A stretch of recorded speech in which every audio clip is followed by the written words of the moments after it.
Hackers of Reddit, what are some cool scary things about our technology that aren't necessarily public knowledge? Professional hacker, penetration tester. Here, I would say the scariest thing I run into on a daily basis is how shoddy in the security sense most of the code out there is. I deal mainly with web applications, and it's amazing some of the things the developers come up with. It might be super fast and functional, but horrible security wise. The number of big development firms that have no security cycle or car cooked into their dev cycle is astonishing. The second is just how little understanding in the general public there is about how tech actually works, what it's doing. Everyone uses it for everything.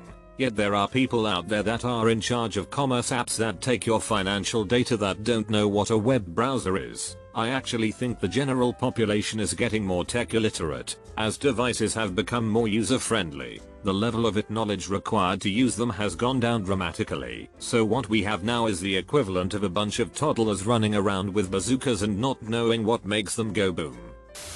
You can have the strongest system in the world. You can spend billions on software hardware protection. But if I can ring the new employee called Kathy and say, "Hey, Kathy, you're new here, right? Yeah, it's John from It's Security. There's been a breach and I need sysadmin password quickly so I can patch it up." "Okay," says Kathy, under stress to fix the problem, and there I have it. I got the password.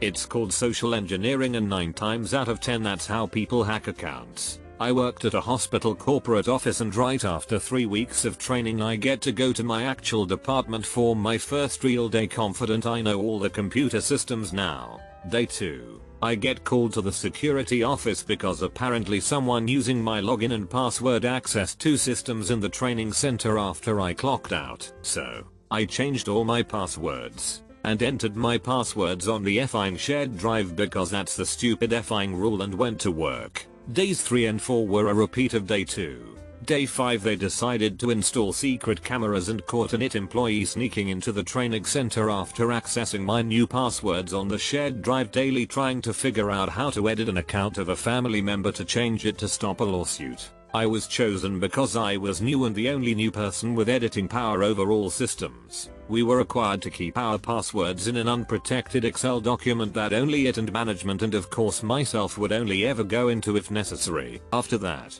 I kept it updated with fake passwords. Those browser warnings about untrusted SSL certificates that everyone automatically bypasses could be an indicator that you're a victim of a man-in-the-middle attack. In other words, your data is being routed through an attacker's system, possibly through an ARP or DNS spoofing attack. By bypassing the warning messages, you have, possibly, just agreed to trust an attacker supplied self-signed SSL certificate. This isn't the case 100% of the time, but def a reason to pause and scrutinize the warning. Nearly every single Comcast router I've ever tested is vulnerable to a WPS, Wi-Fi protected setup, authorization bypass vulnerability. Disable WPS to protect yourself against it. That is, any a-hole can join your WPA2 protected Wi-Fi network in 10 hours or less with zero knowledge of your passphrase. Many office buildings have secure areas that require an ID badge for ingress access. However, when exiting said secure area, a proximity sensor detects the presence of a person on the secure side and unlocks the door without requiring an ID badge. It's possible to abuse the behavior of the proximity sensor on the secure side of the door using a can of compressed air, effectively bypassing the need to have a valid ID badge. Hold the can of compressed air upside down, place nozzle between door cracks, aim toward the ceiling, toward the location of the proximity sensor on opposite side of the door. Pull trigger to spray. If the proximity sensor is improperly configured, the door will open as though a person was on the opposite side exiting the secure area. Physical storage doesn't last for as long as people think. CDs and DVDs have a finite lifespan. If you have photos backed up on a disk in the attic from the 90s, they could potentially fail if you ever wanted what was on them. Same thing with USB flash drives and HDDs a decade or 2 before they fail. This isn't a problem right now, but imagine a world where everything is stored digitally as opposed to hard copy, which also has a finite lifespan. Your grandkids won't have any of your pictures or files because they will all be gone. Sure, you could do online backups, but even then, how long will that service be around? How many times has a company gone out of business taking its media with them? Hey, an AskReddit thread that I can actually contribute to. Sweet. I'm a grad student studying cybersecurity. Scary. People have hacked cars and most other forms of transportation. These hacks have included the ability to stop your brakes from working and moving your steering wheel. While the knowledge is currently held by a small group of people, it never stays that way, and I predict that murder by hacking trolls will be old news before 2020. If the GPS system were to ever fail, just like GLONASS did, the economic damage would easily be in the hundreds of billions, as financial institutions depend on GPS for timing. Note that this technology was developed 19 years ago based on a 41-year-old theory. One misprogrammed counter could bring it all down if it wasn't caught. Everything from power plants to dams to oil pipelines still uses SCADA, a protocol developed with 1990s era security practices. These systems are connected to the internet. One worm on the scale of I love AR built to target these systems would have wide-reaching real-world consequences, including cutting off municipal water supplies. While bug bounty programs are a step in the right direction, from an economic perspective it is orders of magnitude more profitable to sell a zero-day vulnerability on the black market than it is to sell to a company.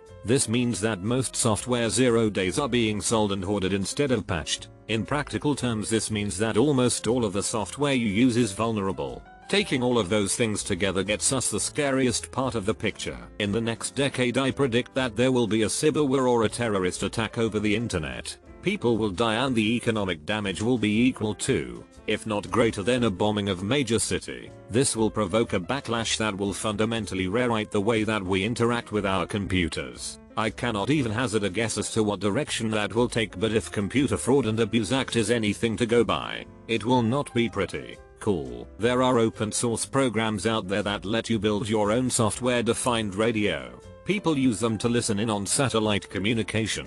CubeSats are almost economically viable for the average person to build and launch one. This means that we could soon see high school science projects that involve launching something into space and talking to it. Think about that for a moment. It's only been 57 years since mankind first put something into orbit, and we have mastered the technology to the point that it is possible for hobbyists to get involved. There are people alive right now who are older than spaceflight. Access to supercomputers is becoming easier and easier. This is changing the face of everything from engineering to art. Soon people will be able to access more computation power than their brain could ever match and use that to create stuff. RepRap exists as a wiki for open source 3D printers made out of, mostly, 3D printer parts.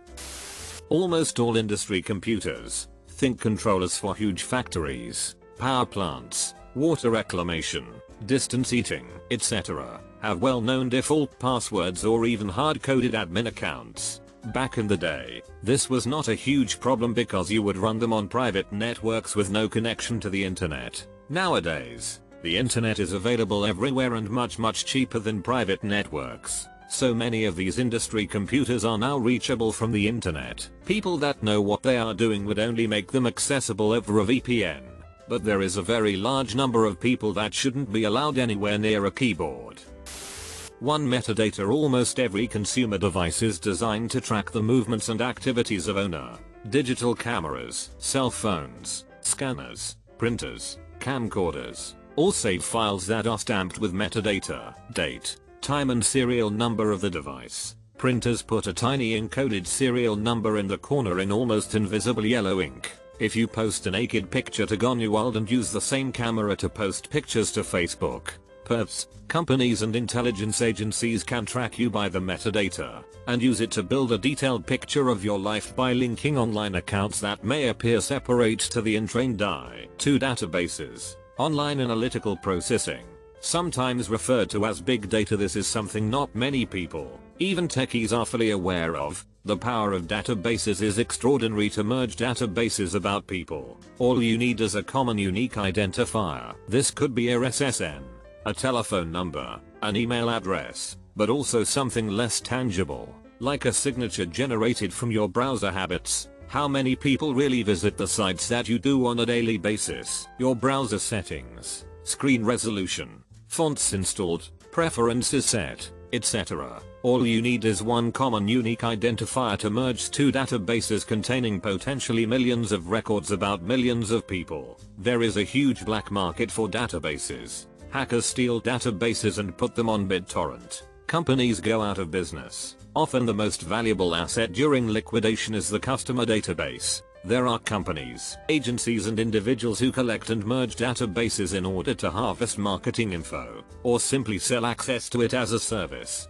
Almost every time you hear about a data breach and you are asked to change your password, it's likely that all other information you sent to that company is also in the hands of somebody untrustworthy. Companies often encrypt hash sort their password fields. They don't protect user data in the same way as it's not practical for them to do so. 3. Cryptography. People need to learn how to encode their messages to inform themselves about applications that can be trusted channels of communication that use an openly auditable, peer-reviewed process in its development. If these applications don't yet exist, we collectively need to start funding them as basic, simple to use tools of communication. 4. Centralized systems. Hacker the cloud. Okay, the cloud is a loaded term. It's a buzzword in it with two meanings. One meaning is hosting of server and bandwidth provided by companies like Amazon, Azure, etc. You are a .NET developer who has an application in mind for 100 servers, but might not need that many.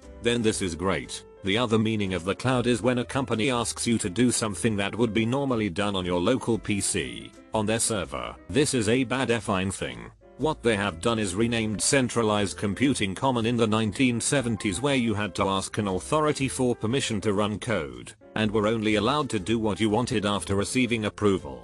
This architecture is inherently authoritarian and undermines the power of the user. When Adobe moves Photoshop to the Creative Cloud, they are asking you to trust them to store all your work in progress. If these companies go out of business, or if they upgrade the software, or choose to double the price, you are FE'd. You lose access to all your previous work, you can't export or save your files, and you are sharing your files with a third party. Same goes for Dropbox, Office 365, Google Docs, but even things we take for granted. Web-based email. If webmail services were secure, why do businesses individually pay for expensive mail servers, software and maintenance? 5. The cost of free. People know this but have not thought about it deeply enough. The expression "if you're not paying, you're the product" completely rings true. 6. You're paying too much for crap software with the amount we all pay in software licenses each year for basically the same thing with a few new features and a little window dressing. For a fraction of this we can fund open source software developments that can be used for more. Did you know that you can use VLC Player to record anything to a file, stream from your webcam to the world, screen cap stream your desktop? Projects like MediaGoblin let you set up your own YouTube type media sharing site. Over the past decade, consumer OSs and ISPs have had the server-based features removed so that they can be sold back to us at a premium. General purpose computing and the promise of the internet is that anyone connected can be a server, can be a service provider, and not just a consumer.